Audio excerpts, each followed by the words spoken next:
சென்னையில் உள்ள CFC கருத்தரிப்பு மையத்தில் பணியாற்றி வந்த கொல்கத்தாவை சேர்ந்த பெண் ஊழியர் தான் பணிபுரியும் கட்டிடத்தின் 4வது மாடியில் இருந்து குதித்து தற்கொலைக்கு முயன்ற நிலையில் தலையில் அடிபட்டு படுகாயமடைந்தார். விவரங்களோடு செய்தியாளர் கதிரவன் இணைப்பில் உள்ளார். வணக்கம் கதிரவன், இது குறித்தான விவரங்கள் என்ன, பதிவு செய்யலாம். சென்னை அம்மந்திக்கரை பகுதியில் உள்ள CFC கருத்தரிப்பு மையத்தில் பணியாற்றி வந்த கொல்கத்தாவை சேர்ந்த ஸ்வேதா கோஷ் என்ற பெண் அந்த கட்டிடத்தின் 4வது மாடியிலிருந்து குதித்து தற்கொலைக்கு முயன்று தலையில் பலத்த காயங்களோடு மருத்துவமனை அனுமதிக்கப்பட்டிருக்கிறார். இந்த விவகாரம் தொடர்பாக அம்மந்திக்கரை போலீசார் அந்த மருத்துவமனை பணிபுரியக்கூடிய மேலாளர் அந்தோணி என்பவர் மீது பெண் வன்கொடுமை, மிரட்டல் உள்ளிட்ட பிரிவின் கீழ் வழக்கு பதிவு செய்து விசாரணை மேற்கொண்டு வருகிறார்கள். நேற்று மாலை இந்த சம்பவமானது நடைபெற்றிருக்கிறது. அம்மந்திக்கரை பகுதியில் CFC கருத்தரிப்பு மையத்தில் கொல்கத்தாவை சேர்ந்த ஸ்வேதா கோஷ் என்ற பெண் 7 வருடங்களாக மொழிபெயர்ப்பாளராக பணிபுரிந்து வருகிறார்.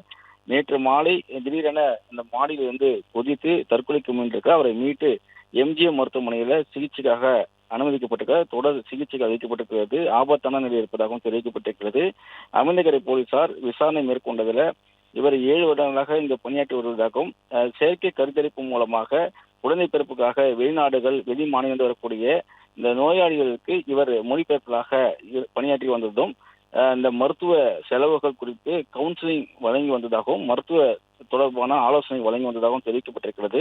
வங்கதேசத்தை சேர்ந்த கல்பனா என்ற பெண் கடந்த சில மாதங்களுக்கு முன்பு இங்கு சிகிச்சை பெற்று வந்தபோது இந்த ஸ்வேதா தான் அவருக்கு அனைத்தையும் அந்த மருத்துவ தொடர்பான அனைத்தையும் தெரிவித்ததாகவும் அதே போல மருத்துவ செலவு குறித்து தெரிவித்ததாகவும், ஆனால் நேற்று அவர் குழந்தை பிறந்து அவர் டிஸ்சார்ஜ் செய்யும் போது 10,000 மட்டும் வழங்கியதாகவும், தனக்கு பெண் குழந்தைகள் தற்போது பிறந்திருப்பதாகவும், ஆண் குழந்தை பிறக்கவில்லை, அதற்கு வாக்குறுதிகள் அளிக்கிறார் என்று ஸ்வேதாவிடம் வாக்குவாதத்தில் ஈடுபட்டதாகவும், அது குறித்து நிர்வாகத்தினர் ஸ்வேதாவிடம் கேட்டபோது அவர் அச்சத்தில் மாடியிலிருந்து குதித்ததாகவும் தெரிவிக்கப்பட்டிருக்கிறது.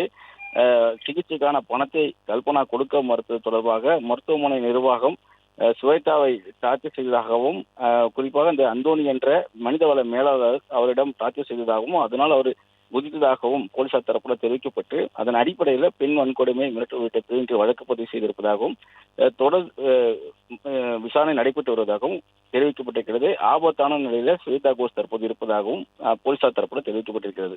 பிளே ஸ்டோர் மற்றும் ஆப் ஸ்டோரில் இருந்து பாலிமர் செயலியை QR கோடு மூலம் பதிவிறக்கம் செய்யுங்கள். செய்திகளை உடனுக்குடன் பெறுங்கள்.